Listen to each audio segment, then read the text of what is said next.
من لدنک رحمہ، اور اے پروردگارا ہمارے لیے اپنی طرف سے رحمت عطا فرما، انکا انت الوہاب، کہ بے شک تو بہت زیادہ بخشنے والا اور بہت زیادہ عطا کرنے والا ہے۔ گفتگو اگر آپ کے ذہنوں میں محفوظ ہوگی تو بات یہاں چل رہی تھی کہ کتنے ایسے تھے جو سابق میں جن کا عقیدہ بہت اچھا تھا، دین بہت اچھا تھا، لیکن کربلا آتے آتے ایمان بھی چلا گیا، عقیدہ بھی ہاتھوں سے چلا گیا اور دین بھی چلا گیا۔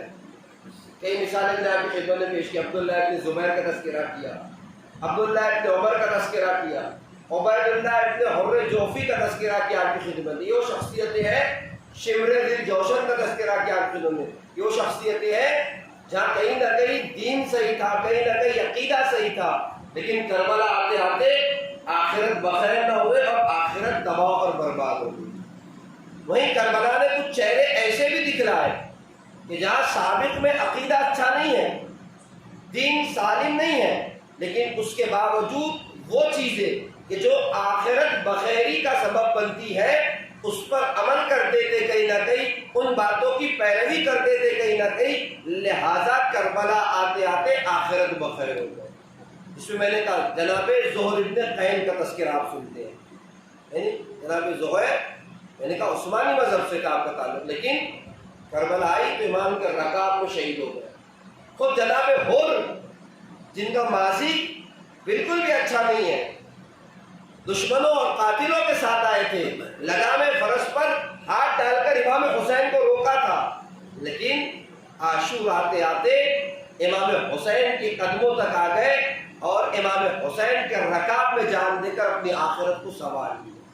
تو کربلا میں دونوں شخصیتیں دکھلائی، وہ کہ جن کا سابق میں عقیدہ اچھا نہیں تھا، کربلا میں امام حسین کے ساتھ امام حسین کے رکعت میں جنگ کر کے آخرت بخیر ہو گئے، اور وہ لوگ بھی جو سابق میں بہت اچھے تھے لیکن کربلا آتے آتے آخرت بخیر نہ ہو سکے۔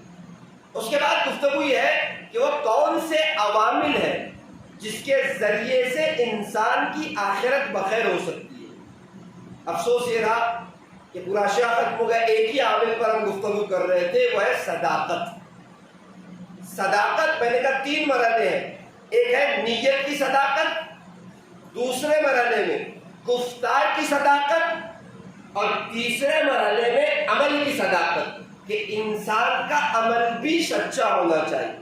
اگر یہ صداقت کسی کے پاس آ گئی تو یہ وہ عامل ہے کہ جس کے ذریعے سے دنیا بھی کامیاب ہو جاتی ہے اور آخرت بھی سنورتی ہوئی دکھائی دیتی ہے۔ کل یہاں تک ہم گفتگو کر رہے تھے کہ ایک مومن کو کیسا ہونا چاہیے، ایک مسلمان کی زندگی کیسی ہونی چاہیے۔ اب زیادہ اس میں وقت نہیں لگاتے ورنہ یہ ہوگا کہ پھر اور بقیہ عوامل آپ کی خدمت میں پیش نہیں کر سکوں گا۔ دوسرے نمبر کا عامل کہ جس کے ذریعے سے انسان کی عاقبت بخیر ہو سکتی ہے، انسان کی آخرت بخیر ہو سکتی ہے، وہ عامل ہے کہ انسان اپنے والدین کی اتنی خدمت کرے کہ ان کے دل سے دعائیں نکل جائیں۔ میں بھی آپ کی خدمت پیش کروں گا کیوں یہ عامل بنا کہ انسان کی آخرت بخیر ہو جائے، لیکن پہلے مرحلے میں انسان اپنے والدین کی اتنی خدمت کرے کہ دل سے والدین اس کے لیے دعا کرے۔ اچھا، فرق نہیں کرتا والدین زندہ ہو یا مردہ، والدین مسلمان ہو یا غیر مسلمان، مومن ہو یا منافق، سب کے لیے برابر کا حکم ہے۔ اگر والدین ہے، کسی بھی گروہ سے تعلق ہے، تو بچوں کی ذمہ داری ہے کہ کچھ اس طریقے سے والدین کی خدمت کرے کہ والدین کے دل سے دعائیں نکلیں۔ میں اکثر ہوتا ہے بعض زبان ہمارے پاس آتے کہتے ہیں مولانا صاحب بزنس میں برکت نہیں ہو رہی ہے، فلاں کام کرتا ہوں نتیجہ نہیں نکلتا، یہ کیا وہ کیا۔ میں آپ کی خدمت میں اس ممبر سے ایک ماسٹر کی آپ کی خدمت میں پیش کر رہا ہوں، اور وہ کیا ہے؟ خدمت والدین۔ ممکن ہی نہیں ہے کہ انسان اپنی والدین کی خدمت کر کے والدین کے دل سے دعائیں لے لے اور زندگی اور آخرت میں کامیاب ہوگا۔ آیت اللہ بہاؤالدینی کا مشہور جملہ ہے، وہ کہتے تھے میں نے اپنی زندگی میں اگر کسی کو ترقی کرتے ہوئے دیکھا، کسی منزل پر پہنچتے ہوئے دیکھا، تو کہیں نہ کہیں اس کے پیچھے اس کے والدین کی دعائیں تھی جو اس کو ترقیوں تک لے کر جا رہی تھی۔ اور اگر کوئی اپنی زندگی میں اگر کوئی اپنی زندگی میں کسی مقام پہ نہ پہنچ سکا، اپنی زندگی میں کامیاب نہ ہو سکا، تو کہتے تھے جا کر معلوم کرو، دو ہی حال سے بات خالی نہیں ہے، یا تو اس کے والدین اس سے ناراض ہے یا اس کے والدین اس کے حق میں دعا نہیں کر رہے۔ ہو ہی نہیں سکتا کہ والدین کسی کے حق میں دعا کرے اور وہ کامیابیوں کی منزل کو طے نہ کرے، اس کی زندگیوں میں کامیابیاں کامرانیاں نہ ہو۔ کہتے ہیں اگر کوئی ترقی کر رہا ہے تو جا کے معلوم کرو اس کے والدین کی دعائیں اس کے ساتھ ہے، اور اگر ترقی نہیں کر رہا، زندگی میں کامیاب نہیں ہے، تو جا کر دیکھو یا اس کے والدین نہیں ہے جو اس کے لیے دعا کر رہے ہیں، یا والدین اس سے ناراض ہے جس کی بنا پر ترقی کر ہی نہیں پا۔ اب دیکھیں ایک نام مجتہدین اور مراجع اعظام کی فہرست میں ہے محمد حسین غربی، اپنے وقت کے مرجع نجف اشرف میں، لوگ ان کی تقلید کرتے ہیں، اور نام بہت بڑا ہے، بڑے بزرگ علماء کے استاد ہے، جس میں دو نام آپ جانتے ہیں، میں آپ کی خدمت پیش کروں۔ ایک نام ہے خود آیت اللہ بہجت کا، یعنی محمد حسین غربی آیت اللہ بہجت کے استاد ہے۔ دوسرا نام علامہ طباطبائی کے بھی استاد ہے، علامہ طباطبائی کہا تھا 2 دن پہلے، تفسیر المیزان کے رائٹر علامہ طباطبائی، اور بڑی نایاب تفسیر ہے جو عقلی بنیادوں پر لکھی گئی۔ تو ان دو بزرگ علماء کے استاد ہیں محمد حسین غربی۔ ان کے لیے ملتا ہے کہ ایک وقت ایک شخص، بہت توجہ چاہتا ہوں، بظاہر تو ایک تذکرہ ہے لیکن کچھ ایسا پیمانہ انہوں نے بتا دیا کہ ہر انسان اپنی زندگی کو، اپنے معاملات کو چیک کر سکتا ہے اس اسٹیپ کے تحت، اس رول اور اس فارمولے کے تحت۔ ایک شخص آیا، آ کے کہتا ہے آقا جان میری زندگی سے برکتیں ختم ہو گئی ہیں۔ نحوستوں کا عالم یہ ہے کہ اگر دریا اور سمندر کے پاس جاتا ہوں تو وہ بھی خشک ہو جاتا ہے۔ محاورہ ہمارے پاس بھی بات لوگ کہتے ہیں جناب جس چیز کو ہاتھ لگاتے پتھر ہو جاتا ہے، یعنی کیا مطلب؟ یعنی برکت نہیں ہے ہمارے معاملات میں، ہمارے کاموں میں برکت نہیں۔ وہ بھی آگے کہتا ہے میری زندگی کا عالم یہ ہے کہ زندگی سے برکتیں ختم ہو گئی ہے، اور نحوستوں کا عالم یہ ہے کہ دریا اور سمندر کے پاس جاتا ہوں تو وہ بھی خشک ہو جاتا ہے۔ اور نجف میں ایک مشہور شخصیت ہے اس کو آپ بھی جانتے ہیں، وہ شخص محمد حسین غربی سے کہہ رہا ہے، اور ان کے لیے مشہور ہے کہ اگر وہ کسی کو نسخہ دے دے دعا کا، کسی آیت کے ورد کا، تو ہو ہی نہیں سکتا کہ ان کے نسخے میں اثر نہ ہو۔ میں ان کے پاس بھی گیا، انہوں نے مجھے ایک ورد دیا، بہت دن تک اس ورد کی تکرار کرتا رہا، اس نسخے پر عمل کرتا رہا، لیکن زندگی میں کوئی تبدیلی نہیں آئی۔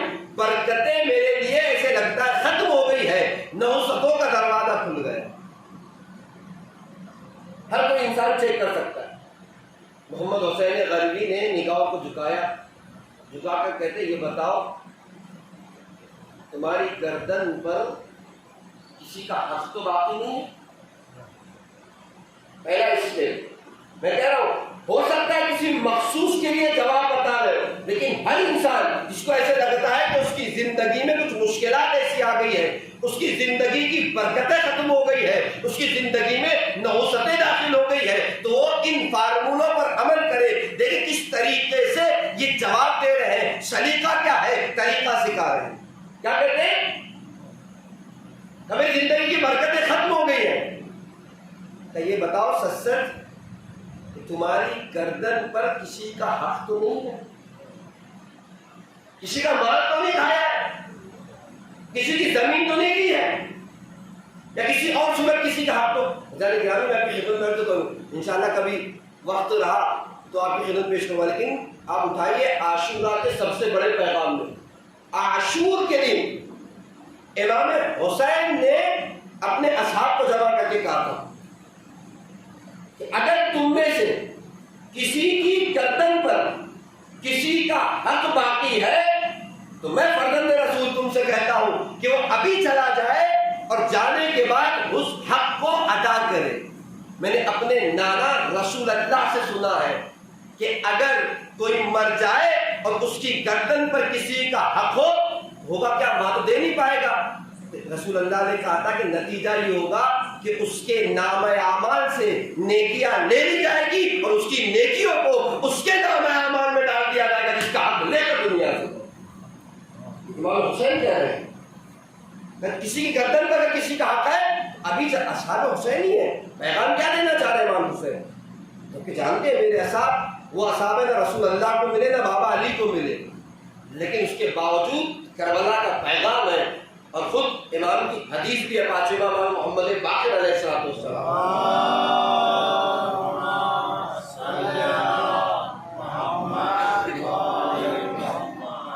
ارشاد فرماتے ہیں اگر شہید کے خون کے لیے کہ شہید کے خون میں اتنی برکتیں ہیں کہ جیسے ہی اس کا پہلا قطرہ زمین پر گرتا ہے شہید کے سارے گناہ معاف کر دیے جاتے ہیں، لیکن امام کہتے ہیں الا دین، لیکن اگر کسی کا قرض کسی کا حق گردن پر ہے تو وہ معاف نہیں ہوتا۔ شہید کی فضیلت ایک قطرہ کہتے خون کا گرتا ہے زمین پر اس کے گناہ معاف کر دیے جاتے ہیں، لیکن امام کہہ رہے ہیں جی ہاں گناہ تو معاف ہوتے ہیں لیکن اگر کسی کا حق گردن پر ہے تو وہ معاف نہیں ہوتا مگر یہ کہ جس کا مال لیا ہے یا جس کا حق لیا ہے یا وہ معاف کر دے یا کسی صورت اس کے حق کو ادا کر دیا۔ محمد حسین دروی کیا کہتے ہیں تمہاری گردن پہ کسی کا حق تو نہیں؟ وہ شخص کہتا ہے قرآن کی قسم کھا کے کہتا ہوں کہ میری گردن پر کسی کا کوئی ایک روپیہ بھی نہیں ہے۔ اسٹیپ دیکھیں کیسے زندگی کو چیک کیا جائے، اگر کسی کی زندگی میں رکاوٹیں ہیں کاموں میں برکت نہیں ہے۔ اس کے بعد دوسرا سوال کرتے ہیں اچھا یہ بتاؤ تمہارے معاملات تمہارے والدین سے کیسے ہیں؟ کہتا ہے حضور والدین سے بھی معاملات بہت اچھے ہیں الحمدللہ، نہ کوئی ناراضگی نہ کوئی کشیدگی۔ پھر سے ایک بار غور کرو، حقیقت یہی ہے، لیکن ہاں ایک بار ایسا ہوا تھا کہ میری بیوی میں میری وائف میں اور میری والدہ میں جھگڑا ہو گیا، ہر گھر کا مسئلہ ہے۔ یعنی ہمارے استاد کہا کرتے تھے کہ لوگ کہتے ہیں کہ نئی لڑکی آپ اپنے گھر لے کر آئے ہیں اس کے لیے سخت ہے، یقیناً اس کے لیے سخت ہے کہ ماحول کو چھوڑ کر دوسرے ماحول میں آئیے، لیکن اس سے بڑا سخت اس لڑکے کے لیے ہے جو شادی کر کے لے کے آیا ہے۔ کیوں؟ اس لیے کہ آج سے اس کی زندگی میں اس کو اس بات کا خیال رکھنا ہے کہ ابھی تک ایک کا حق ادا کرتا تھا، اب دو لوگوں کا حق اس خوبصورتی سے ادا کرنا ہے، نہ بیوی ناراض ہو جائے نہ ماں ناراض ہو جائے۔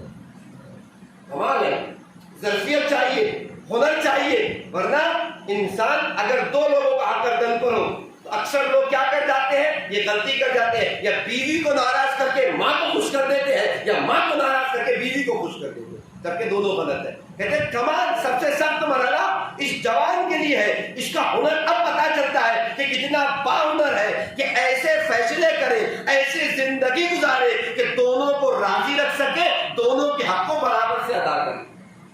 بہت بڑا ہنر ہے۔ ایک بار میری زوجہ میں اور میری والدہ میں جھگڑا ہو گیا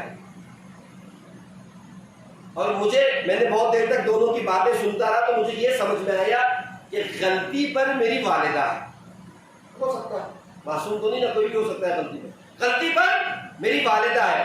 مجھ سے رہا نہیں گیا، میں نے میری بیوی کے سامنے اپنی والدہ سے کہا اے میری ممی، اے میری جو بھی کہتا رہا ہوگا والدہ، اب کتنا اعتراض کرتی ہے، کتنی چھوٹی چھوٹی باتوں پر اشکال کرتی ہے۔ یہ کہہ کے تمام ہو گیا. پھر مجھے ایسا لگا کہ میں نے غلط کیا, میں اپنی والدہ کے پاس گیا, میں نے معافی مانگی. محمد حسین غربی کہتے تو کیا کہا تمہاری والدہ نے؟ کہا صرف سر ہلا دیا. کا معاملے میں یہی مشکل ہے, جب تک یہ معاملہ صحیح نہیں ہوگا تمہاری برکتیں زندگی میں واپس نہیں آ سکتی. اچھا آپ مجھے بتائیں کیا کروں؟ کوئی طریقہ نہیں ہے مگر یہ کہ ماں راضی ہو جائے. جاؤ جا کے قدموں پہ گر جاؤ, اور اس وقت تک معافی مانگنا جب تک تمہاری والدہ زبان سے اقرار نہ کر لے کہ میں نے تمہیں معاف کر دیا. شخص چلا گیا. اچھا میں رکیے, اس بات کو آگے بڑھانے سے پہلے کہیں بھی دو آپ کی خدمت میں یاد رکھیے, میں نے کہا کہ انسان ہے, غلطیاں سب سے ہوتی ہے, اختلاف اور جھگڑے سب جگہ ہوتے ہیں اور ہونا بھی چاہیے, بعض اوقات ضرور ہوتا ہے, لیکن ہنر کس کے پاس ہے؟ اس جوان کے پاس, اس شوہر کے پاس کہ ایک طرف بیوی کھڑی ہوئی ہے, ایک طرف ماں ہے, یا ہو سکتا ہے اور کوئی دو لوگ ہو, مثلا بیٹا اور باپ میں اختلاف ہو, درمیان میں ہم ہیں, جو دونوں کا حق ہماری ذمہ داری ہے. بچوں کا حق بھی میری ذمہ داری, والدین کا حق بھی میری ذمہ داری. ہو سکتا ہے مجھے ایسا لگے کہ میری بیوی غلطی پر ہے, میرا شوہر مثلا میرا والد غلطی پر ہے. ذمہ داری کبھی بھی یاد رکھیے, غلطی پر ہونے کے بعد کسی کو کسی کے سامنے چھوٹا نہیں بنانا چاہیے. اگر مجھے لگتا ہے کہ میری والدہ غلطی پر ہے تو اس وقت معاملے کو میں سمجھا دوں, بعد میں خاموشی سے جا کے کہوں اے میری والدہ میری جنت آپ کے قدموں کے نیچے, جو کچھ ہے آج آپ کی وجہ سے ہے, لیکن وہ جو جھگڑا اس دن ہوا تھا مجھے ایسے لگتا ہے کہ کہیں نہ کہیں آپ غلطی پر تھے. جب کسی کے سامنے آپ کسی کو نیچا دکھاتے ہیں نا, وہ درد دل میں رہ جاتا ہے جانے کا. اور آپ دیکھیں ہمارے آپ کے 11ویں امام امام حسن عسکری علیہ السلام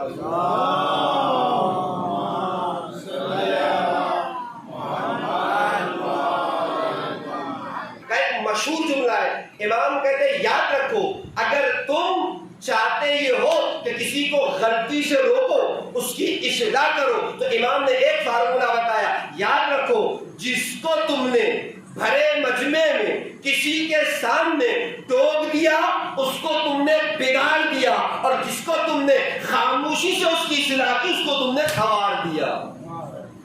لہذا ٹوکنے کا اصول, روکنے کا اصول کسی کے سامنے نہیں, مجمع میں نہیں, بلکہ آپ خاموشی سے اسے بولو. امام کہتے ہیں مجمع میں آپ نے کسی کو ٹوکا, مجمع میں آپ نے کسی کو روکا, کسی کے سامنے کسی کو روکنے کی کوشش کی, مولا کہتے ہیں آپ نے اس کو بگاڑ دیا, وہ ہٹ درم ہو جائے گا, کسی صورت آپ کی بات کو قبول نہیں کرے گا, اس لیے کہ اس کی بھی اپنے ایک انا ہے, اس کی بھی اپنا ایک مقام ہے, اس کی بھی اپنی ایک شخصیت ہے. لیکن مولا کہتے ہیں اگر خاموشی سے کسی کی تم نے اصلاح کی, تم نے اس کو سوال دیا, تمہاری بات بھی مانے گا, تمہاری بات پر عمل بھی کرے. وہ شخص چلا گیا اور کچھ مہینوں کے بعد واپس پلٹ کر آیا. محمد حسین غربی کی خدمت میں آگے کہتا ہے آقا جان آپ کا بہت بہت شکریہ, میری گئی ہوئی برکتیں واپس پلٹ آئی, اب کچھ ایسے لگ رہا ہے کہ حالات تھوڑا سنورنا شروع ہو گئے. کہ تم نے کیا کیا, کیا ہوا؟ کہ جیسا آپ نے کہا تھا ویسے کیا. میں آپ کے یہاں سے گیا, سیدھا والدہ کے پاس گیا, قدموں پر سر رکھ دیا اور رکھ کر کہا والدہ اس دن جو آپ کی میری بیوی سے جھگڑا ہوا تھا, اس جھگڑے کے بعد آپ کو میں نے ایسا کہہ دیا تھا, مجھے احساس ہے کہ مجھ سے بہت بڑی غلطی ہوئی تھی, میں آپ سے معافی مانگتا ہوں, آپ مجھے معاف کریں, آپ مجھے بخش دے. تو کہتے کیا ہوا؟ کہ والدہ نے اٹھایا, آنکھوں میں آنسو تھے, اور کہتی ہے مجھ سے کہ ہاں معافی تو تم نے اس وقت بھی مانگی تھی, لیکن میرے دل میں یہ تھا اتنی بڑی غلطی کی, اپنی بیوی کے سامنے مجھے چھوٹا بنا دیا, اپنے بیوی کے سامنے میری شخصیت کو خراب کر دیا, اور ایک چھوٹی سی معافی سے چاہتا ہے میں اس کو معاف کر دوں. لہذا میں نے دل میں سوچ کے رکھا تھا جب تک آ کر سلیقے سے اور قاعدے سے معافی نہیں مانگے گا تب تک میں اسے معاف نہیں کروں گی. آج تمہیں احساس ہو گیا ہے کہ تمہاری غلطی بہت بڑی تھی, لہذا میں نے تمہیں معاف کیا, معاف کیا, معاف کیا. محمد حسین غربی کہتے ہیں یہی وہ مقام تھا جب تمہاری روزی تنگ ہو گئی تھی, تمہاری زندگی کی برکتیں چلے گئی تھی. کہ یاد رکھو اگر والدین ناراض ہو جائے تو روزیوں کی برکتیں پروردگار اس سے اٹھا لیا. لہذا میں نے کہا اکثر جوان ملتے ہم نے یہ بزنس شروع کیا, ہم نے وہ کمپنی کھولی, ہم نے وہ کام کیا, ہمارا کام نہیں بن رہا. میں نے کہا ماسٹر کی ہے انسان اپنے والدین کو راضی کر لے, اپنے والدین کی ایسی خدمت کرے کہ پروردگار عالم کی کی بارگاہ میں ان کی دعائیں جب پہنچتی ہے تو ہو ہی نہیں سکتا، میں نے کہا، کہ کسی کے والدین اس کے لیے دعائیں کر رہے ہو اور بارگاہ خداوندی میں اس کی دعائیں قبول نہ ہو۔ میں پیش کروں آپ کی خدمت میں، اگر وقت جتنا ساتھ دے گا پیش کروں گا کہ کتنے ہنر جن کے والدین چلے گئے وہ کیا کرے، جن کے والدین زندہ ہیں وہ کیا کرے۔ سمجھ جانے کے ہمیں وہ میں نے کہا ماسٹر کی ہے جہاں انسان کی۔ اچھا بسا اوقات کیا ہوتا ہے پتہ ہے زندگی میں، ہم خدا سے دعا کرتے ہیں اور خدا ساری شرائط دعا میں الحمدللہ جیسے دعا کرنی چاہیے ہم نے ویسے دعا کی، اور خدا کی مصلحتیں بھی یہ ہیں کہ وہ ہمیں وہ چیز عطا کرے۔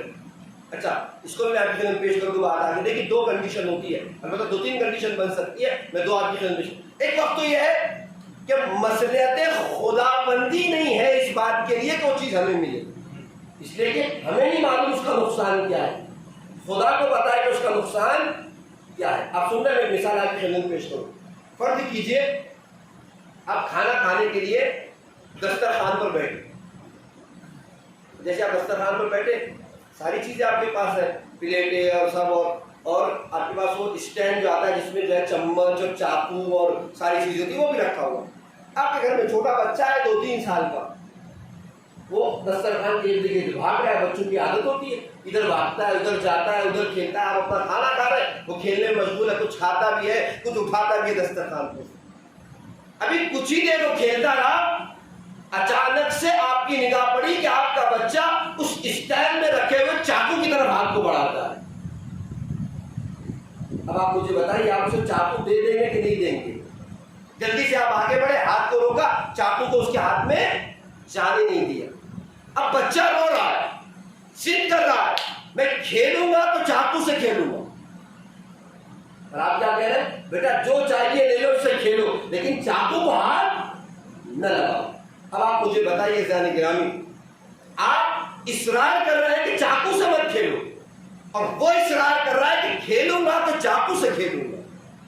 سوال میرا آپ سے یہ ہے کہ اس بچے کا اصرار کس بنیاد پر ہے اور آپ کا انکار کس بنیاد پر ہے؟ اگر غور کریں گے تو یہی نتیجہ نکلے گا۔ یاد رکھیے وہ اصرار اس لیے کر رہا ہے کہ وہ جاہل ہے، اسے چاقو کے نقصانات کا پتہ نہیں ہے کہ چاقو سے کھیلے گا تو ہاتھ کاٹے گا، انگلی کاٹے گا، ناک کاٹے گا، لہو لہان کر دے گا، اپنے آپ کو زخمی کر دے گا۔ ان ساری چیزوں سے جاہل ہے، لہذا اصرار کر رہا ہے، بار بار مانگ رہا ہے، رو رہا ہے کہ کھیلوں گا تو اسی چاقو سے کھیلوں گا۔ دوسری طرف کیا ہے؟ آپ کا انکار ہے۔ آپ انکار کیوں کر رہے ہیں؟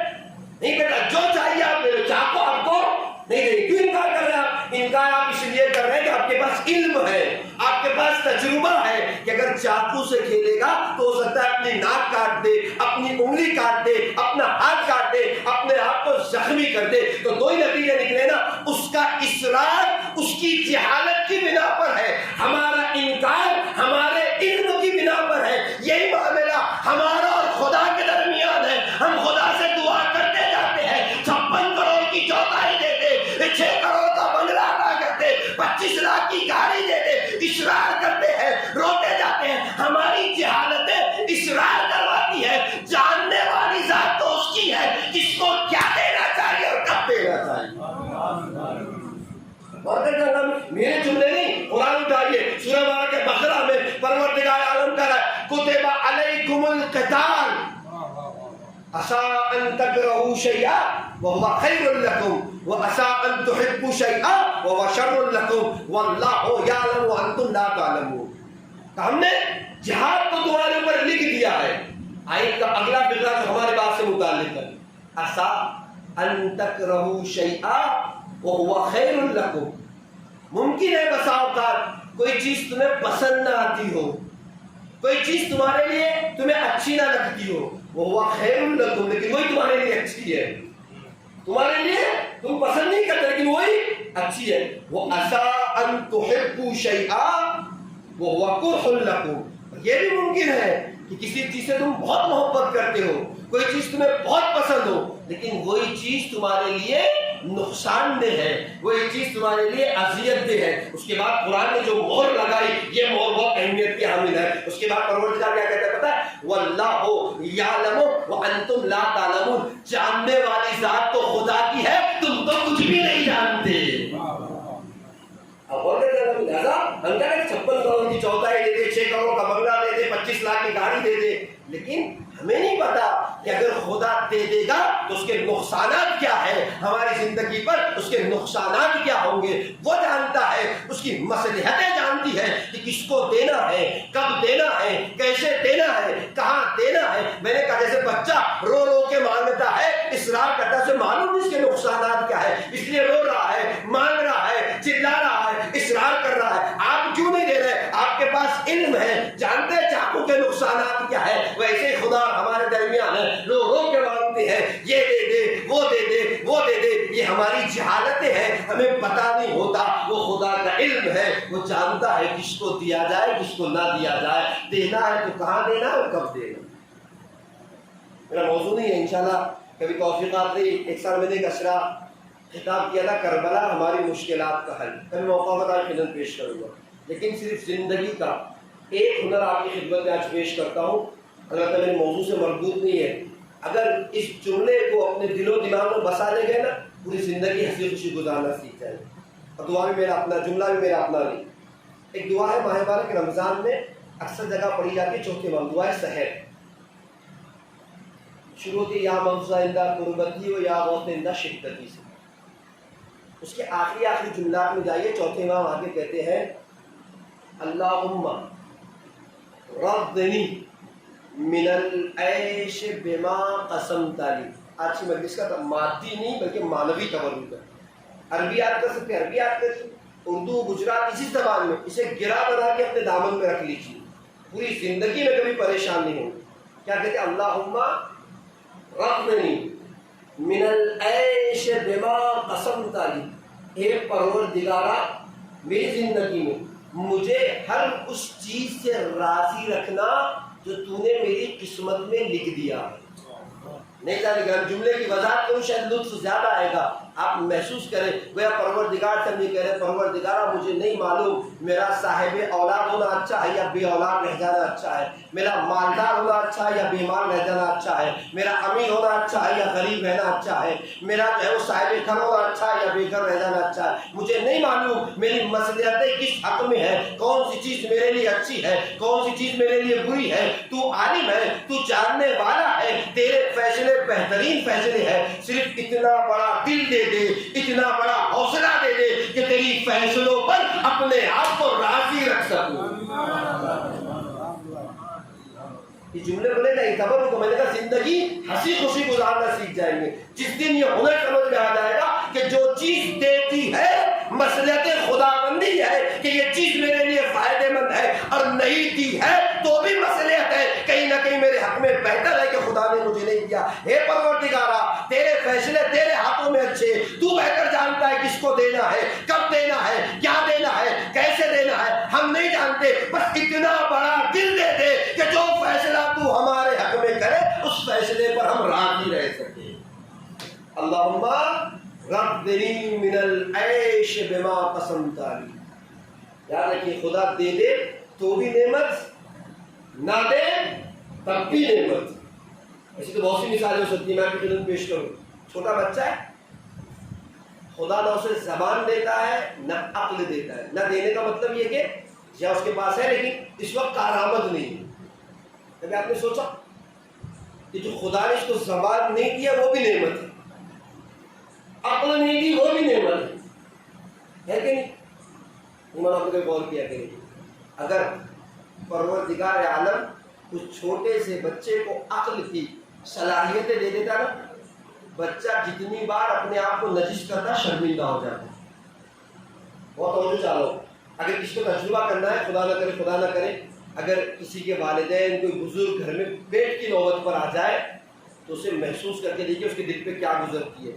بستر میں پیمپر پہنے ہوئے جب اپنے آپ میں گندگی کرتا ہے نا، جبکہ اس کے بچے کر رہے ہیں، دل کھول کے کر رہے ہیں، لیکن تب بھی کہیں نہ کہیں شرمندہ ہوتا ہے کہ میری وجہ سے آپ کو زحمت ہے، آپ کو گندگیاں صاف کرنی پڑ رہی ہے۔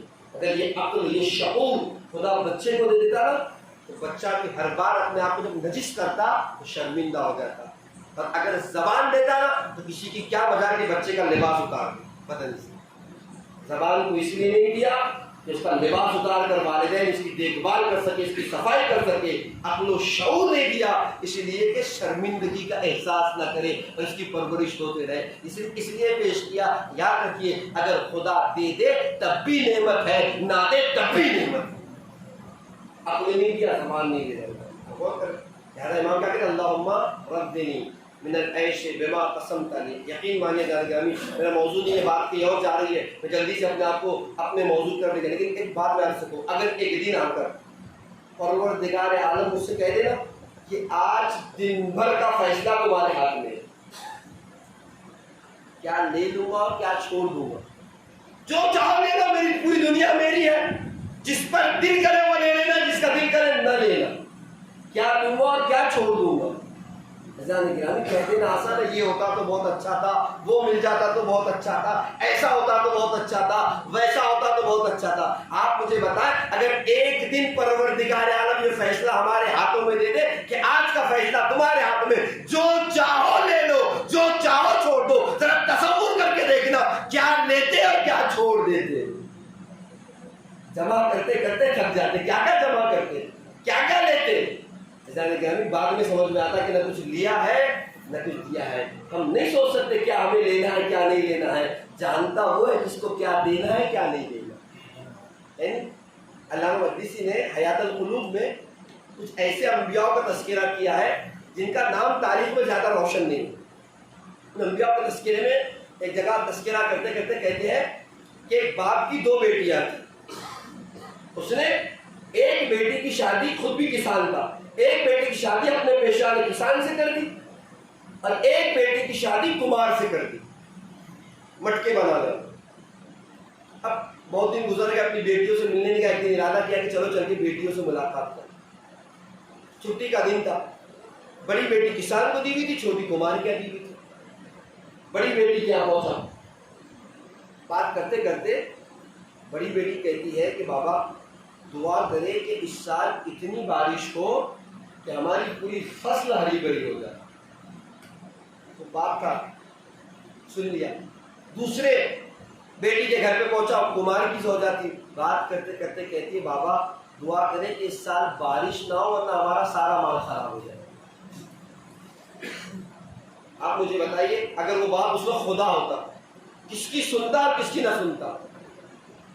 عزیز آنگا میں نے کہا کہہ دینا بہت آسان ہے، پروردگارہ یہ دے دے وہ دے دے ایسا دے دے ویسا دے دے جانگامی، لیکن یاد رکھیے اچھا وہی ہے جو خدا دے دے۔ دے دے تو صلاۃ نہیں مل گئی کہ محمد علیہ محمد۔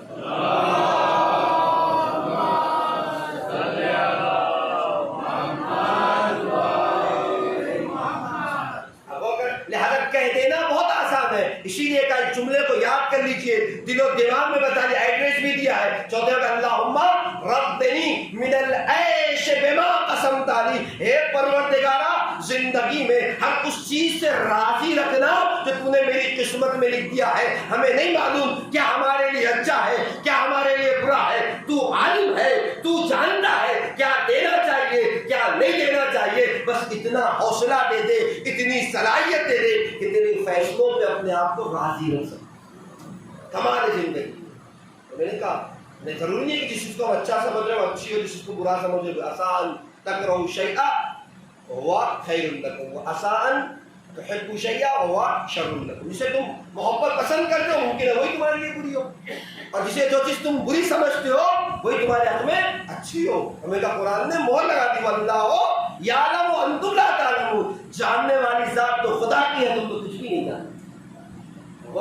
لہذا اصل بات جہاں تک گئی تھی، اگر آپ موضوع سے نہیں ہٹے میرے، بات یہاں سے چلی گئی تھی کہ دعائیں کبھی تو مصلحت نہیں ہے کہ خدا اسے دے دے، ایک وقت ایسا آتا ہے کہ ساری مصلحت ہے خداوند عالم کی، چاہتا ہے کہ خدا آپ کو دے دے، ساری شرائط دعا پوری ہے، لیکن مشکل یہ ہے کہ ہماری دعا آسمان تک گئی نہیں ہے۔ شب جمعہ دعا کو میں پڑھتے کیا کہ امیر کائنات اللہم اغفر لی الذنوب التي تحبس الدعاء، اے پروردگارہ میرے ان گناہوں کو معاف کر دے جو گناہ میرے دعاؤں کو قید کر لیتے، آسمان کی بلندیوں تک جانے نہیں دیتے۔ تو دعا گئی نہیں تو دعا قبول کیسے ہوگی؟ جبکہ خدا دینا چاہتا ہے، شرط مہیا ہے، لیکن دعا آسمان تک گئی نہیں۔ اور لہٰذا ان کاموں میں سے، ان گناہوں میں سے ایک گناہ میں نے کہا والدین کے ساتھ اگر کسی نے برائی کی ہو، والدین کے ساتھ کسی کے معاملات اچھے نہ ہو تو اس کی زندگی کی برکتیں پروردگار عالم اٹھائے۔ یقین مانی آٹھ امام کہتے ہیں کہ اگر کسی کے والدین اسے بد دعا دے دے تو پروردگار عالم برکتیں تو اٹھاتا ہے قلت نسل وانقطعہ، اس کی نسل کو بھی آہستہ آہستہ ختم کر دیتا اور منقطع کر دیتا۔ اگر کسی کے یہاں اولاد کی مشکل ہے تو ان باتوں پر غور کرنا چاہیے۔ ایسا نہیں ہے کہ والدین کی بد دعائیں اس کے شامل حال ہو گئی۔ گامی بہت سخت، میں اپنے جو لوگ والدین ان سے بھی کہوں گا، اگرچہ کہ مائیں احساسات کی ضرور ہوتی ہے، جذباتی کی محبت بھی بہت کرتی ہے، بہت کم امکانات ہوتے ہیں کہ بد دعا دے دے۔ خدا نہ کرے کسی کا والد اس کو بد دعا دے دے، اور والد کا کمال یہ ہوتا ہے کہ جلدی وہ بد دعا دیتا نہیں، لیکن اگر دے دے تو نقصانات بھی بہت ہے۔ لہٰذا جو والدین ہیں انہیں بھی چھوٹے چھوٹے معاملات میں چھوٹے چھوٹے غصوں کے ساتھ اتنی آسانی سے بچوں کو بد دعا نہیں دینی چاہیے، ورنہ ان کی زندگیاں برباد ہو جائیں، رزق سے برکت ختم ہو جاتی ہے، نسل سے برکت ختم ہو جاتی ہے۔ آٹھ امام کہہ رہا ہے، وقت ہوگا تو آپ کی خدمت میں کبھی اور بھی تفصیل سے پیش کروں گا۔ یاد رکھے جانگرامی، روایتوں میں جو بات مشہور ہے، نسخہ آپ کی خدمت میں پیش کروں دو قسم کے لوگوں کے لیے۔ ایک تو یہ ان لوگوں کے لیے کہ جنہیں ایسے لگتا ہے کہ ہماری زندگی کی برکتیں ختم ہو گئی۔ دو ہی حالتیں ہیں، ایک تو والدین زندہ ہے یا ایک والدین زندہ نہیں۔ اگر زندہ ہے تو بہترین موقع، میں نے کہا ماسٹر کی ہے، جا کے اس پر آپ عمل کر کے دیکھیں۔ میں نے آپ کی خدمت میں بہاؤالدین کا جملہ، بہاؤالدینی کا جملہ پیش کیا، جا کے معلوم کرو جو زندگی میں کامیاب ہو رہا ہے کہیں نہ کہیں اس کے پیچھے اس کے والدین کی دعا، اور جا کے معلوم کرو اگر زندگی میں ترقی نہیں پا رہا ہے یا اس کے والدین اس کے لیے دعا نہیں کر رہے ہیں، اس کے والدین سے ناراض۔ ابتدائی تقریر میں پیش کیا، میں نے کہا دو قسم کے لوگ، یا تو والدین زندہ ہے تو بہترین موقع ہے، اتنی خدمت کرے کہ والدین کے دل سے دعا نکل جائے۔ اور میں نے کہا ہو ہی نہیں سکتا والدین دعا کرے اور زندگی میں برکتیں اور ترقی عطا۔ دوسرے لوگ وہ ہیں جن کے والدین زندہ نہیں ہیں۔ اچھا، جن کے والدین زندہ نہیں، ان میں بھی دو قسم کے لوگ، یا تو کچھ لوگ وہ ہیں کہ جنہیں اس بات کا احساس ہے کہ میں نے اپنے والدین کی زندگی میں اچھا نہیں کیا ہے، میرے والدین مجھ سے ناراض ہو کے دنیا سے گئے۔ ایک وہ، اور ایک وہ گروہ کہ جسے ایسا لگتا ہے کہ نہیں والدین مجھ سے ناراض نہیں ہے، لیکن میں اپنے والدین کی ویسے خدمت نہ کر سکا جیسے خدمت کرنی چاہیے تھی۔ ان دونوں کے لیے نسخہ بہت زیادہ کارآمد ہے، اس کو سن لے، ربط مسائل اور گفتگو تمام۔ کہتے ہیں کہ اگر یہ دونوں کہ جنہیں ایسے لگے کہ ہم نے والدین کی خدمت کم کی ہے، والدین زندہ نہیں ہے، یا والدین آپ کر کے گئے ناراضگی کے عالم میں دنیا سے گئے، روایتیں کہتی ہے کہ اگر کوئی شخص جمعرات یعنی کہ دوپہر سے لے کر یعنی ظہر سے جمعہ کی ظہر تک، جمعرات کی دوپہر سے جمعہ کے ظہر، دونوں کے ظہر تک، اس وقت کے درمیان اپنے والدین کی قبر پر جائے، جس سے بھی ناراضگی کا اسے شائبہ ہے یا لگتا ہے کہ اس نے خدمتیں نہیں کی، اور والدین کی قبر پر جا کر کسی بھی ٹائم، اس 24 گھنٹے میں کسی بھی وقت میں وہ جا سکتا ہے، اور جا کر ان کے لیے ایثار ثواب کے لیے سورہ پڑھے، دعائیں پڑھے، تلاوت کرے، کچھ دیر جا کر والدین کی قبر پر بیٹھے۔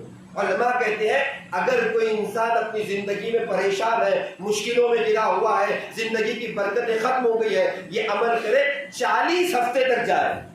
40 ہفتہ آخری ہفتہ ہے، لیکن علماء کہتے ہیں ممکن ہے دوسرے ہفتے میں اس کے معاملات حل ہو جائے، تیسرے ہفتے میں اس کی مشکلات ختم ہو جائے، چوتھے ہفتے میں اس کی پریشانیاں دور ہو جائے، لیکن نہیں ہوتی تو 40 ہفتے تک اگر وہ جائے گا تو یقین مانیے کوئی ہفتہ ایسے ضرور آئے گا کہ اس کی مشکلات حل ہوگی۔ کیوں حل ہوگی؟ امام کی اس روایت سے فائدہ اٹھاتے ہوئے کہتے ہیں کہ پانچویں امام ارشاد فرماتے ہیں کہ جب بچہ مر جانے کے بعد اپنے والدین کے نام کچھ ایثار ثواب کرتا ہے، کچھ نیکیاں بھیجتا ہے، کچھ سوروں کی تلاوت کرتا ہے، تو امام کہتے ہیں برزخ کے عالم سے اس کے والدین اس کے لیے دعائیں بھیجتے ہیں، اور ہو ہی نہیں سکتا کہ کسی کے والدین اس کے لیے دعا کریں اس کی زندگیوں میں کامیابی حاصل ہو. لہذا اس نسخے پر اگر کسی کو ایسے لگتا ہے کہ میرے والدین مجھ سے ناراض ہو کے گئے، زندگیوں میں پریشانیاں برکتیں چلی گئی، یا کسی کو ایسے لگتا ہے کہ نہیں والدین راضی تو تھے لیکن خدمت نہیں کر سکا جیسے خدمت کرنی چاہیے، تو کیا کرے؟ میں نے کہا وہ یہ عمل کر کے دیکھے، جمعرات سے جمعہ کی دوپہر تک قبرستان میں جائے، اپنے والدین کی قبر پر جو قبر ہے اس پر بیٹھ جائے، کچھ تلاوتیں کرے، کچھ باتوں کو کچھ چیزوں کو پڑھے، اور جب ایصال ثواب کرتا ہے تو امام محمد باقر علیہ السلام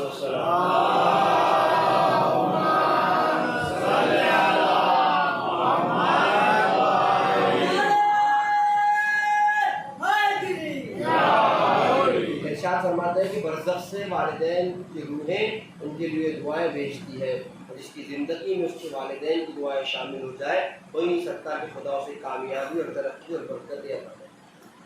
تو بچوں کی ذمہ داری ایسے زندگی گزارے کہ اپنے والدین کے سکون اور اطمینان کا سامان ہو.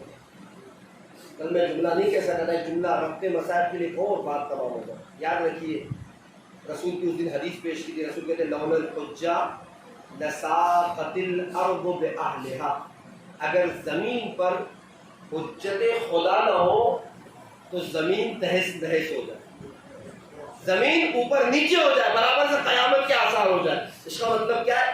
اگر زمین میں سکون ہے تو حجت خدا کی بنا پر، اگر زمین ٹھہری ہوئی ہے تو حجت خدا کے صدقے میں. اور جس زمانے میں جو امام موجود ہے وہ زمانے کا حجت خدا ہے. اگر زمانہ امام حسین کا ہے تو کائنات کو اگر سکون حاصل ہے، زمین کو اگر سکون حاصل ہے تو حجت خدا امام حسین کی بنا پر ہے. یا لفظوں کو سمیٹ کے یوں کہوں، جو کائنات کی سکون کا ذریعہ بن جائے اسے حسین کہا جاتا ہے، جو حسین کی سکونت کا سامان ہو جائے اسے سکینہ کہا جاتا ہے. صلوات پر محمد و آل محمد.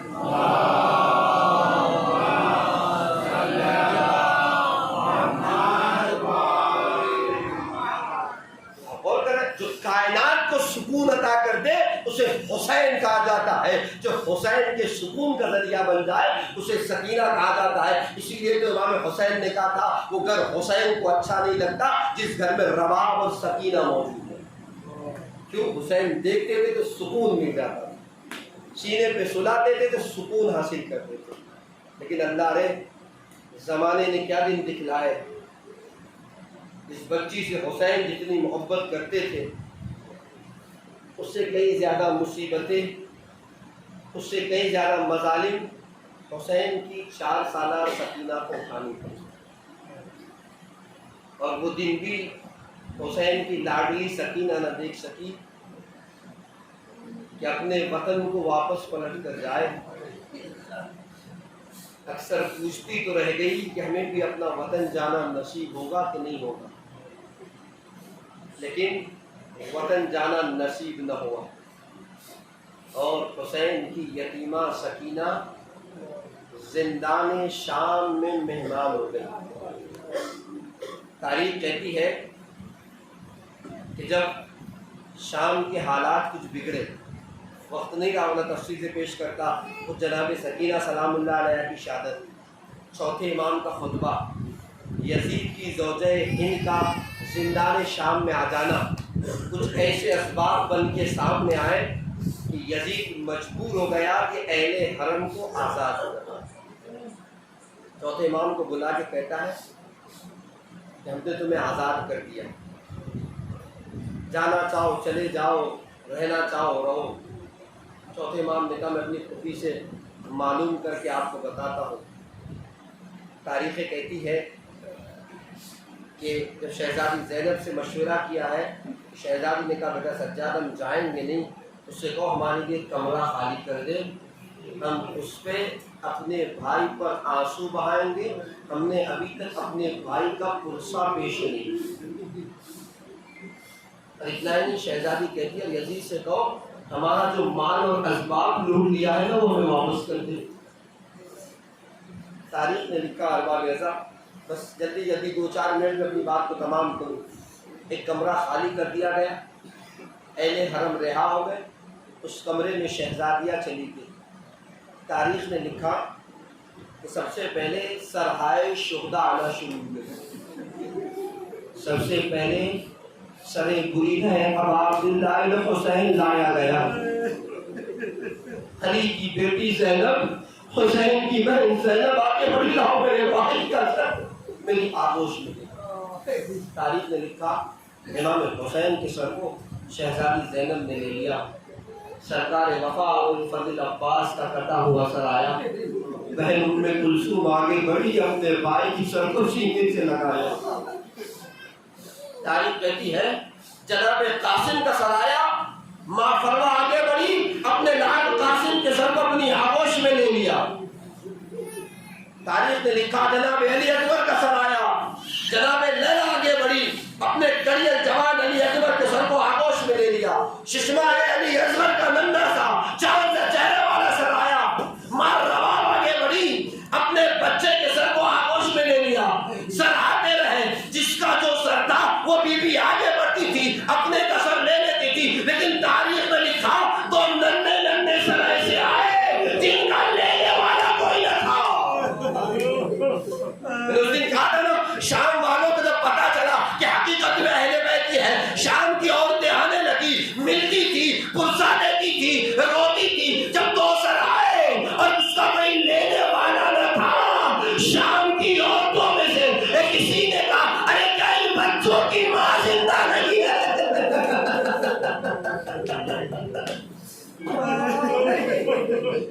آپ تو سمجھ ہی گئے نا، اللہ آپ کے بچوں کو سلامت رکھے، یہ کسی اور کے سر نہیں، شہزادی زینب کے بچے اور محمد کے دو چھوٹے چھوٹے. ہزاروں سلام صبر جناب زینب پر.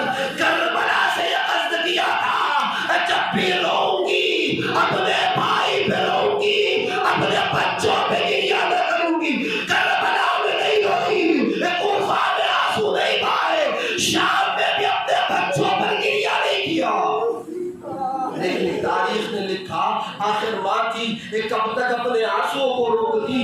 نہ روئی، مدینہ پہنچ گئی، اپنے بچوں پہ نہ روئی. مجھے نہیں معلوم، ارباب اعظام مقاتل کہتے ہیں مدینے تک جب بھی روئی اپنے بھائی حسین پر روئی، لیکن جب مدینہ میں اپنے گھر پہنچی نا تو ننھے ننھے بستر، دو چھوٹے چھوٹے بستر.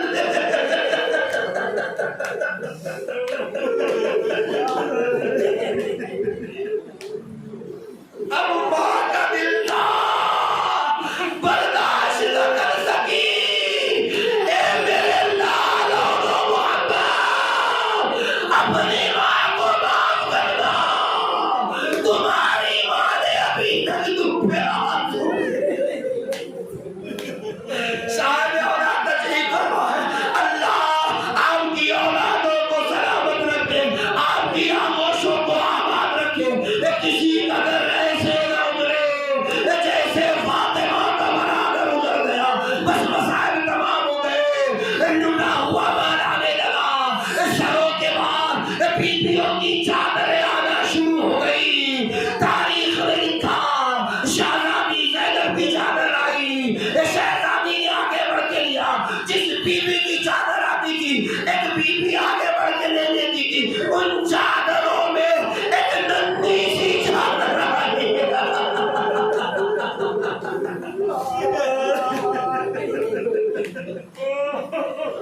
بس مسائل تمام ہو گئے. مقتل نے لکھا ایک ننھی سی چادر آئی. مار رباب آگے بڑھی، چادر کو ہاتھوں میں لیا، زندہ شام کی طرف چلی.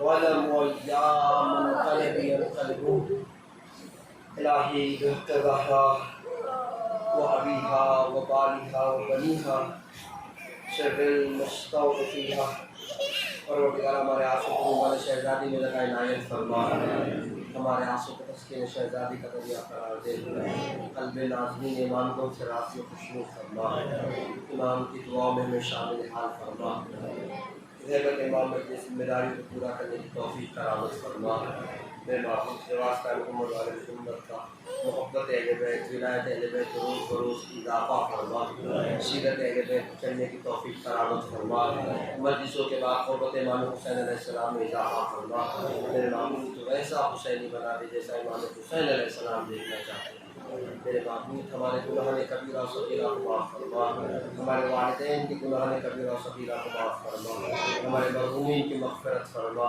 انہیں ہمارے معصومین علیہ السلام میں جگہ عنایت فرما، جن کے والدین زندہ ان کے سایوں کو ان کی سروں پر محفوظ فرما، میرے معبود سے واسطہ محمد والے محمد کا اپنے والدین کی زیادہ سے زیادہ خدمت کرنے کی توفیق کرامت فرما، ان کو راضی اور خوش رکھنے کی توفیق کرامت فرما، میرے معبود سے واسطہ محمد والے محمد کا ان آنسوں کے بعد جو دعائیں دل میں لے کر اسے قبول و مستجاب فرما، جو دعائیں لے کر اسے قبول و مستجاب فرما، زندگی میں زیارت امام حسین علیہ السلام اور آخرت میں شفاعت امام حسین علیہ السلام نصیب فرما، میرے معبود اہم ترین دعا ہے منتقم کن امام حسین یوسف زہرا امام زمانہ کے روح میں تحصیل فرما، امام کے مخلص غلاموں میں ہمارا شمار فرما، ربنا تقبل منا انک انت السمیع العلیم حضرت حسین۔